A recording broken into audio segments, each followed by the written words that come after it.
Oh, this is going to be a bad look. He goes, how much does Nick pay in child support? Oh, wait, he has his kids 100%. Hey, and my kids don't do coke 100% of the time.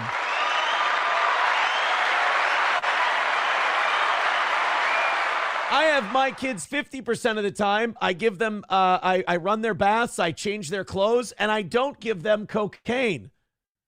But, you know, look at me bragging to you willy-nilly. You guys, honestly, you guys are going to think I'm paying willy-nilly to set me up to look good. I swear to God, he's trying his best. And, bro, there are so many people you could have used for, like, a good example of a dad, but you use the one that his kids are hungry and dirty and stinky and they don't change their clothes, and they got into his coke. Bro, bad look. I always end up trying to help my trolls. Rusty Grammar says, willy-nilly, it's not about the custodial time. It's about the quality of life, love, and moments shared, you fucking retard. What he's trying to say is it's about not letting your kids get high on narcotics, I think is what he meant. Bapa Shab says, I haven't been keeping up with the Nick clips, but I have seen him nodding off and going full Kermit. He's having a tough time. Like, look, you can't quit cocaine and booze cold turkey, so you got Adderall and Galaxy gas. They're calling him Nitrous Nick. Yeah, he's staying up all hours of the night. He's not sleeping. He's definitely in the middle of a crash and burn. That's for sure. He kept your wedding ring. Clearly he misses you. That's like really gay. I mean, that's goo gobbler gay. That's pretty fucking bad. Papa Shab says, but it must have some sort of sentimental value if he hasn't sold it already. I mean, we're not really pretending like he doesn't have some weird gay crush on me, right? Wally World with a good point for you, willy-nilly. Didn't Nick have his kids 0% of the time for several months? Yeah. I mean, I had more unsupervised time with my children last year than Nick did.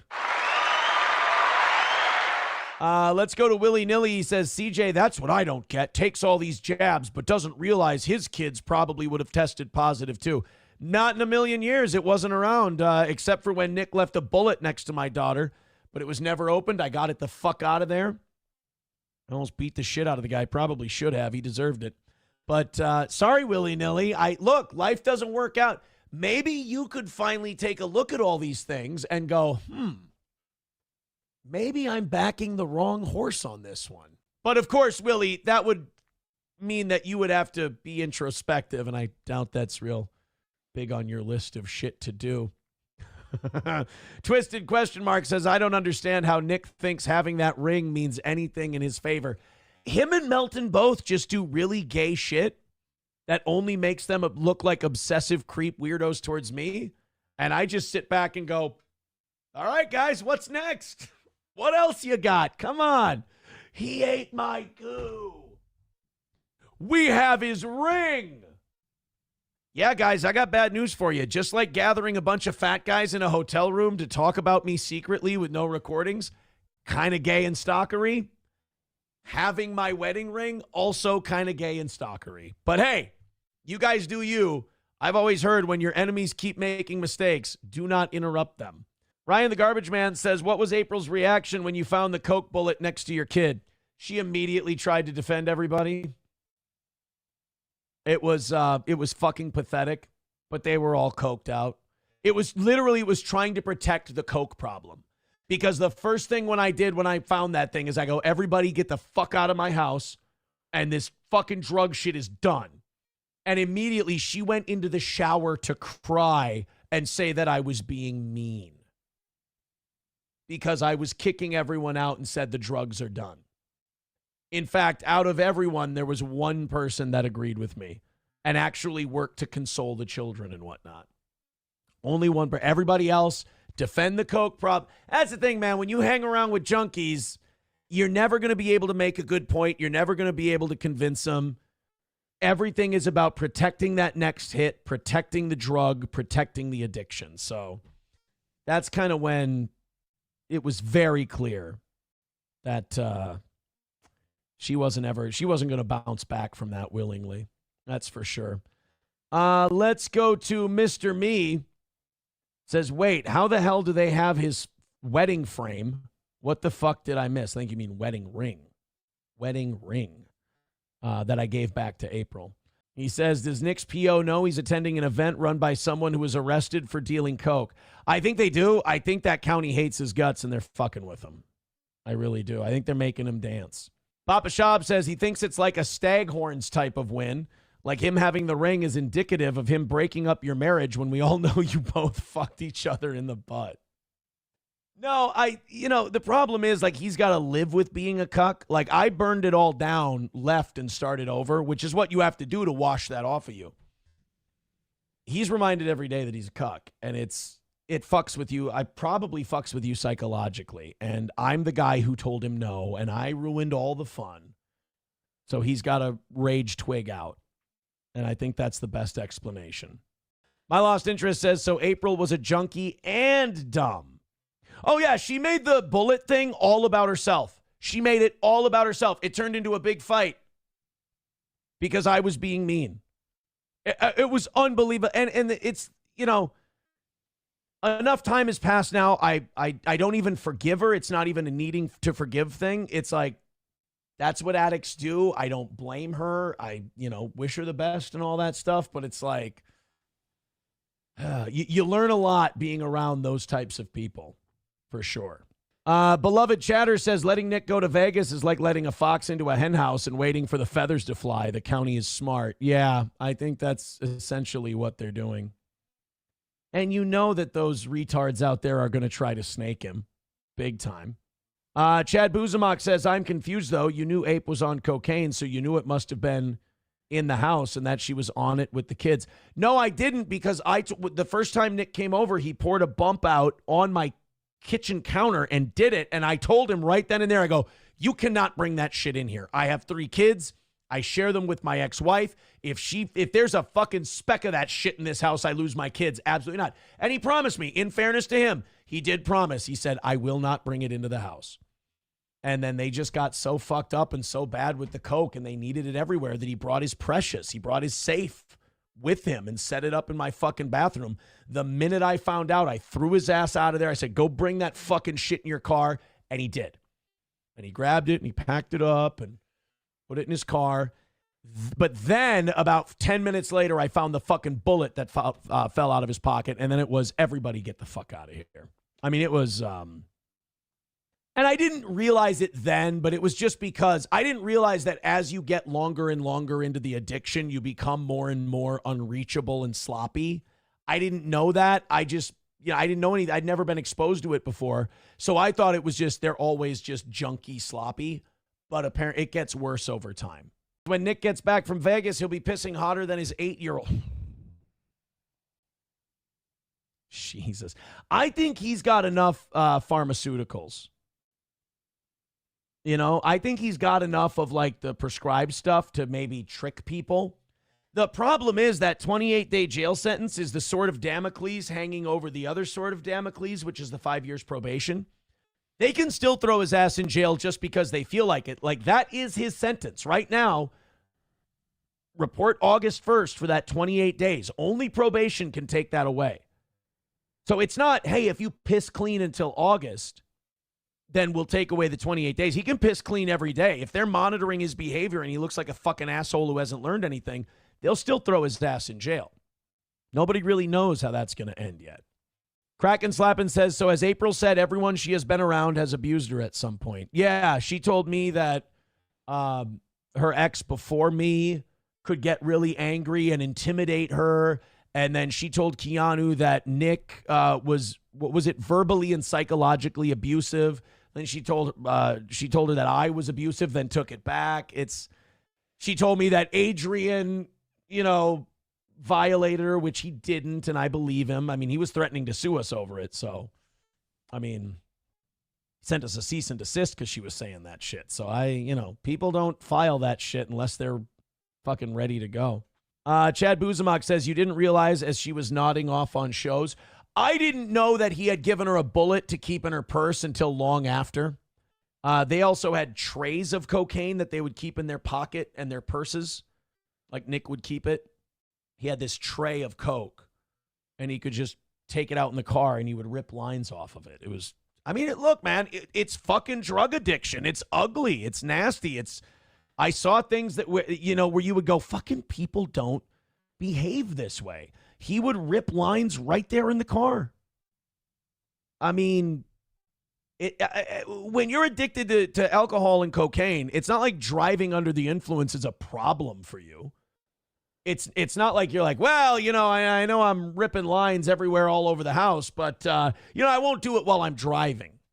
Yeah, they don't draw that line, Spunker says, you didn't realize April was doing bumps in your house when you were streaming together in your house. No, because she would take those breaks. And there was only one show where I think she was doing it during the show. And this was so late that I was gone like 2 weeks later. Guy had left the whole situation. But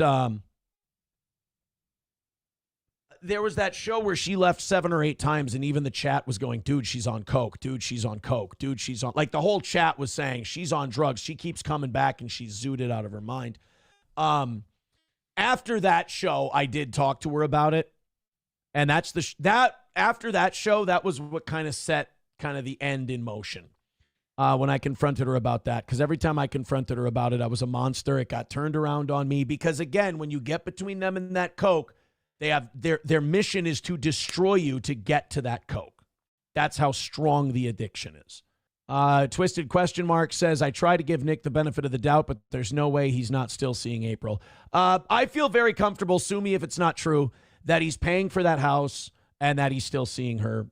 Absolutely. 100. I think they're in Las Vegas together right now. I believe that when Nick's plane lands, he will be landing with April. And they are together in Las Vegas. That you can put that, again, you can put that down. If I'm wrong, I'm wrong. But I 1,000% believe that. He's not going to stop until somebody makes him stop. I mean, he's not a guy who can stop making bad decisions on his own. Nicole says, Nick's lawyer reported on Twitter that Nick has spent $385,000 on his lawsuit with Monograph. Fucking retarded, man. He's really fucking stupid for not just saying he's sorry. Because that was a dumb thing to do. What did Ashley say when you came clean? She was very happy that I was getting rid of April. She was very happy that I had removed the kids from that situation. She was very understanding, and our relationship has been ridiculously good ever since. It's been really the best thing that ever happened to us as parents. I apologize if that's not me trying to shit on April at all. I'm not trying to hurt her feelings. The best thing that ever happened to Ashley and I as parents is April was out of the picture. And it's one of the biggest reasons I'm riding a wave of happiness that I haven't known for years. I mean, the happiest I've been in years. Not that I've ever been an unhappy person other than like the last days at the old lodge. But I can't tell you how happy I am to have the co-parenting relationship that I have. Chad Buzamok says, I thought Ape left, not that you got rid of her. No. She said, we're going to move into that house. You have to buy that house and we'll rebuild everything from there and we'll build it back together. She texted me a long time ago about that. And it was at that point I said, no, I'm not. She made this power move where she's like, I'm going to move out of this house and move into that house and you're going to follow me and we're going to buy it. And that's where we're going to do the show from. And we're going to build a studio and blah, blah, blah, blah, blah. She had this big thing that we were going to do.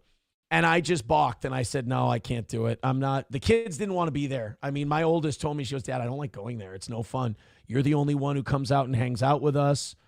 She goes, I don't like going there. And I said, well, then we're not going to go there anymore. When your kid tells you I don't like going somewhere, you don't bring your kid there.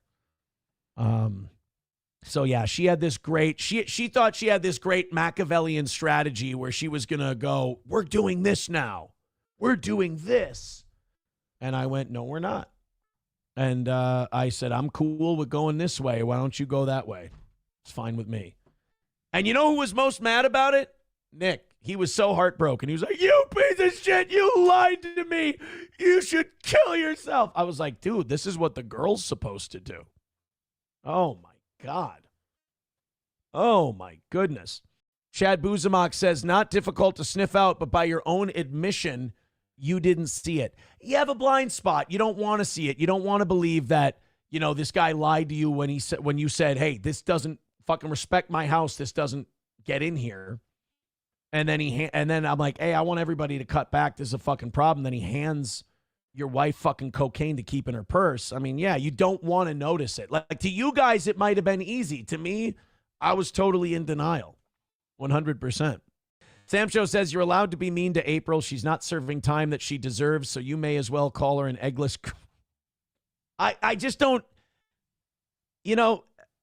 I just don't feel hostility. I don't feel anger. I don't feel rage. I don't even feel slighted. I don't even feel wronged. I feel like I'm so lucky and I'll use the word blessed to be in the position I'm in now. And if I hadn't walked away from a clearly toxic situation that I had a hand in creating, you've got to burn down the bad things you do in order to make it better. And if I hadn't done that, I wouldn't be where I am now. And I'm fucking so pumped to be where I am now, So I don't want to be mean to April because I don't feel any hostility to April. The only things I have left of April are the lessons I've learned.